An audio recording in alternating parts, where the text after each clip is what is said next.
Kisah Abu Mihjan pada masa kekhalifahan Umar bin Khattab. Terjadilah peperangan melawan bangsa Persia. Khalifah Umar bin Khattab menunjuk sahabat Sa'ad bin Abi Waqqas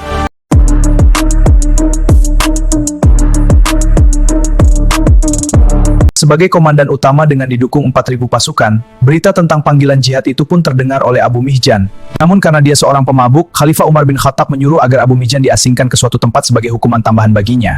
Di tengah perjalanan ke tempat pengasingannya, Abu Mihjan berhasil kabur dan menyusul pasukan Muslim yang dipimpin Sa'ad bin Abi Waqqas ke medan tempur Qadisiyah. Sesampainya di Qadisiyah, Abu Mihjan pun langsung menemui Sa'ad bin Abi Waqqas dan meminta izin untuk ikut berperang, dan dia pun diizinkan. Pada saat itu Sa'ad bin Waqqas sendiri tidak bisa turut serta di dalam medan pertempuran langsung, dikarenakan sedang menderita penyakit bisul di sekujur tubuhnya dan hanya bisa mengomandai dari sebuah tenda di dataran yang agak tinggi sehingga dapat memberikan arahan terhadap pergerakan pasukan kaum muslimin. Peperangan akhirnya pecah saat komandan utama yaitu Sa'ad bin Abi Waqqas mengumandangkan takbir.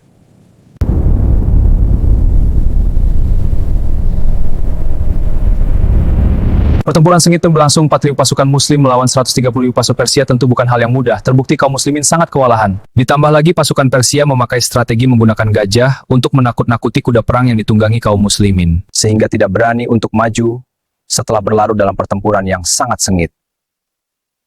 Akhirnya kedua belah pihak menarik mundur pasukannya untuk beristirahat dan mengatur ulang strategi.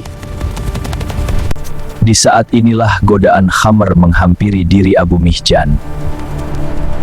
Karena tak kuasa menahan keinginan yang sudah berubah menjadi kebutuhannya tersebut, maka ia pun meminumnya.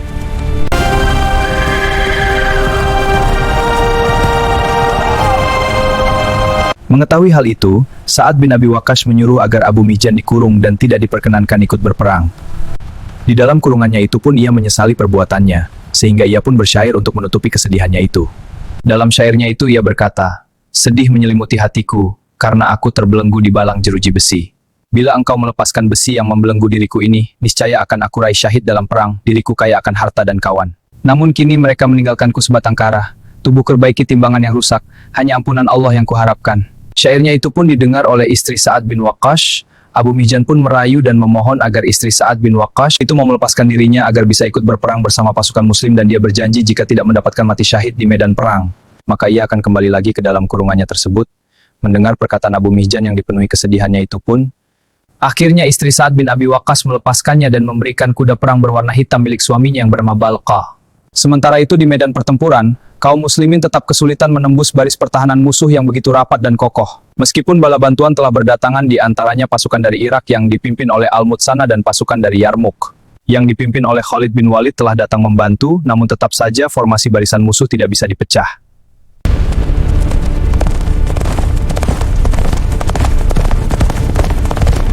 Di tengah kegentingan itulah tiba-tiba muncul seseorang yang menunggangi kuda berwarna hitam dan wajahnya ditutupi oleh kain berwarna hitam pula, sehingga hanya menyisakan kedua bola matanya saja.